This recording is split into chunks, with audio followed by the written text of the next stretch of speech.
Here today on the Divorce Literacy Interview Series, we have Ms. Traci Provost. Traci is a Certified Divorce Financial Analyst. She is a collaborative financial neutral and the founder of Divorce Financial Care. Welcome, Traci. Thanks for joining me today. Thanks, Mark. Love the work you're doing.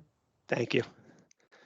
Can you expound on your bio a little bit and tell us a little bit more about Traci Provost and obviously Divorce Financial Care? Sure.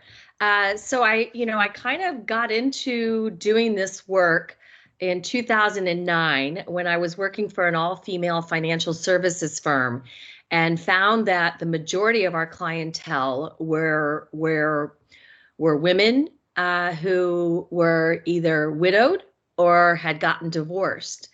And I think the key factor that each of our clients had was they did not understand their financial situation at the time of those life events. And look, this is becoming much more prevalent in discussions and online and all that stuff. But the bottom line is so many people wait until it's a problem before they do anything.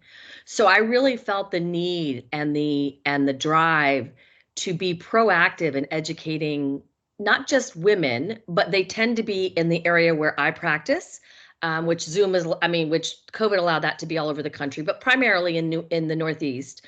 It's been more of a traditional model where perhaps the spouse is the husband and he's outside the home working, and he also handles all things financial. And a lot of that has to do with being so close to New York and the financial district and all of that, where where they're, yeah, I got it, honey, I got it.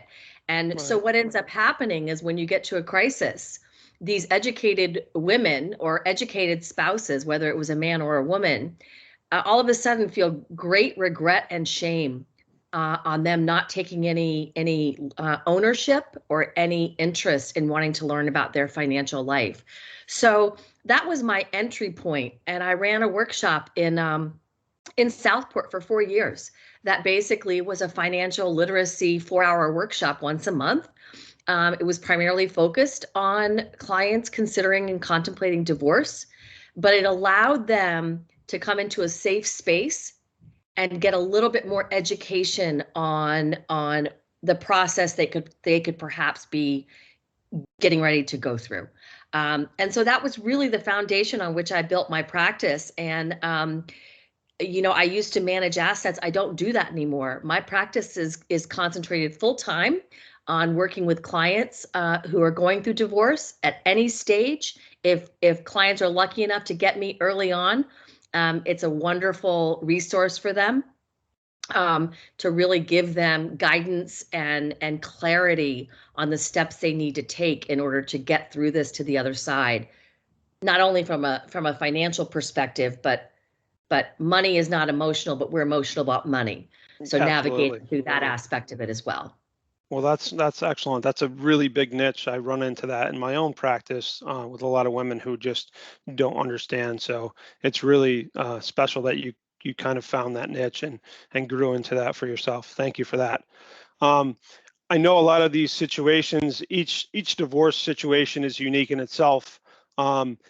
Anything that jumps out at you that you would change or can kind of give a heads up or some clarity to a client contemplating and considering divorce as they start down the path?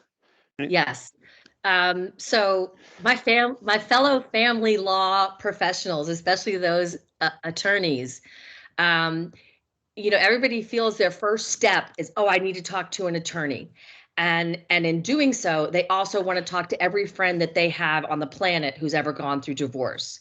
And that's that's a slippery slope.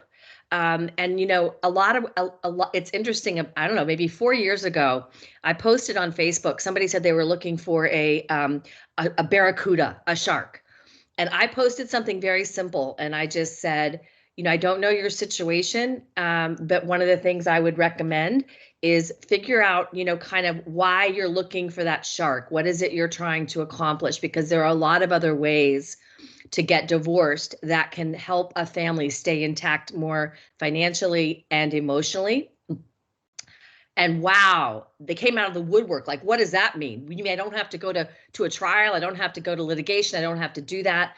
So, for me, I concentrate a lot of my practice when I am a financial collaborative neutral on the non-adversarial process. But I get plenty of referrals and clients that come to me who are going to litigate. And that's a really important shepherding role, in my opinion, for somebody like myself, because when we talk about divorce, unfortunately, it really boils down to two things: money and the kids. Yep. Right. And all of those things are just chocked with emotional baggage around them. So to me, the ultimate initial move a client or a person can make who's considering divorce is to do what I'll call a tandem or a trifold approach. One, make sure you have a therapist, because I think the head has to be on right so that you're saving money and anguish as you go through this process. So that would be the number one suggestion for me, is to find yourself a mental health professional. Um, Absolutely. and number two would be in tandem with going and talking to a family law professional. And by the way, you don't have to pay a $600 retainer to talk to a family law professional. There are plenty of attorneys that will give you 15 or 20 minutes, and you Yes. can get a lot of feeling of whether or not you have a connection with that person. Because keep in mind, as professionals, we make up the team for our clients going through this process. So we work for the client.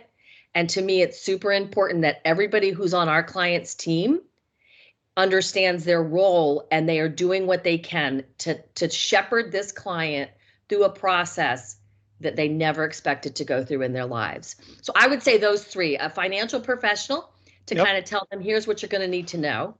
Because as much as attorneys know finances, they don't know finances. And that's all I do day in and day out. And that's okay, because that's not their job.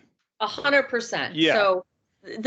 So that's why I kind of like it as a three-pronged approach for me, as the best way to equip a person who's contemplating divorce. So you've really embraced the collaborative process in your practice and bringing all of the team members together to give the client the best experience possible for them. And Yes. oh, And, and oh, by the way, it'll probably save them some money if they decide not to litigate. you know, Mark, the one thing I see in collaborative is people think collaborative equals equal signs, no Hmm. conflict. That is not the case. It is Right. Of not course not. rainbows and butterflies. It is not, oh, we're going to have a kumbaya during this whole thing. It is hard, hard work. But what I love about the model are the two neutrals. Again, the mental health neutral and the Yep. financial neutral, because that neutrality levels out the emotional side of it and levels out the emotions around the financial side of it. Yes. And I look at one of my most important jobs as a collaborative financial neutral is ensuring that both parties are on the same playing field from a financial education standpoint. That way, they have the skills to figure out during negotiation, what is that going to mean for me? What does that look like? Where where am I going to be in a year? Where am I going to be in 5 years? Really Because important information to know, for sure. for sure, yes. Yep. Talk a little bit more about your financial neutral role in the collaborative process, and how you kind of spearhead that situation, if you would. It's one of the tougher roles in that group, because excuse me, you have attorneys that are advocating for their client, right? Hmm. And I sit there as a neutral and I can't advocate for anybody. And I have a client that comes in and says, "Well, no, I'm entitled to this. I'm owed this. I should have this." So it's a very strategic, empathetic, really therapeutic way to try and walk the clients through the process to to to peel away a little bit of the emotion and really say, okay, what are we talking about? Let's really taking the actual financial situation, issue, whatever that is, and really trying to dissect it, to break it down into just Does that make sense? Is that something that you really want to spend a lot of money on? And so I work very hard in that collaborative role to ensure that both clients understand that the neutrality I have, which is hard. It's not Yeah, always easy, I would right? imagine so. Because your feelings get in there about, well, that guy's a jerk and she's a, I mean, it's hard not to be judging, but to really have the confidence and the intimacy with this family's finances to help them make sure they're exploring all of those options in order to meet both of their interests. And that's really the biggest difference between litigation and non-adversarial, is when you're non-adversarial, we are working on what the client's interests are. Children, stay in the house, don't want to be homeless. We all have the same interests, but when Yep. you come at it from litigation is more about who's going to win, and let's Right. fight for what we have. So at the end of the day, it really does boil down to the children and finances. So why not put those interests at the top Yep. and help the clients with a skill set that can help them navigate through that and then be able to move forward. And taking so much of the emotion out of it and keeping them focused on those tasks, Yeah, for moving them sure. forward. Wonderful. Yeah. That's a great answer. Thank you for that. Any memorable cases that have kind of stuck with you over the years that you kind of hang your hat on and you're proud of, or maybe even one that has a little dread behind it? So the beauty about what I do by not managing assets is I don't have to worry about trying to get their money after I'm done with a case or anything like that. So they're very comfortable with me and they trust me. And so I have some clients who I helped with get them divorced 5, 6 years ago. I'm having coffee with one on Friday. And, she in particular, her name is Andrea, and she in particular was young. She was 41 when she got married, never paid a bill, never saw a bill, never had any idea what things Oh my cost. goodness. Had to be out of the marital residence, had to go find a rental, 3 kids under the age of 12. Hadn't worked, from Indiana, just the salt of the earth. And her husband was a Ivy League law grad, very successful, very highly compensated. And so when I first got her, I got her in May of 2018, and I read her divorce agreement, and it said basically her alimony had been retroacted to January. So by the time I got her as a client, he considered her living in the marital residence, and so when it was, her alimony was tiered, and all of a sudden she wasn't getting any alimony within a month after being divorced Oh my because goodness. he had front loaded it. So sat down with her, told her how she was going to get. I showed her how she was going to get through the rest of the year, what that looked like. We put on the oxygen mask, and fast forward, it's 2024, and I helped her buy her first home in Fairfield. Wonderful. She remodeled it with a very wonderful experience of a what do you call that, contractor. I helped her get her LLC off the ground. She is now a private trainer and also is a senior trainer at Solid Core in Westport. She just got through being in a magazine for being, all the things that she does, because she does I've just watched this woman blossom, and she's now 44 years old. And she has never been in a better position to live a wonderfully joyful life. That's amazing. Full of responsibility for paying her own bills and paying her mortgage. You're like a proud parent. 100%. I love her. And I have a lot of clients like that. And I just love, and they always say to me, gosh, I think back to the first day I met you. And I said, yeah, I wish I could have recorded you. That growth, Mark, is worth any amount of money I could earn in this role. It's super fulfilling. I can see it on your face. Yeah, super meaningful for me. So I'm very lucky I get to do this. I'm sure you have many stories like that, which is awesome.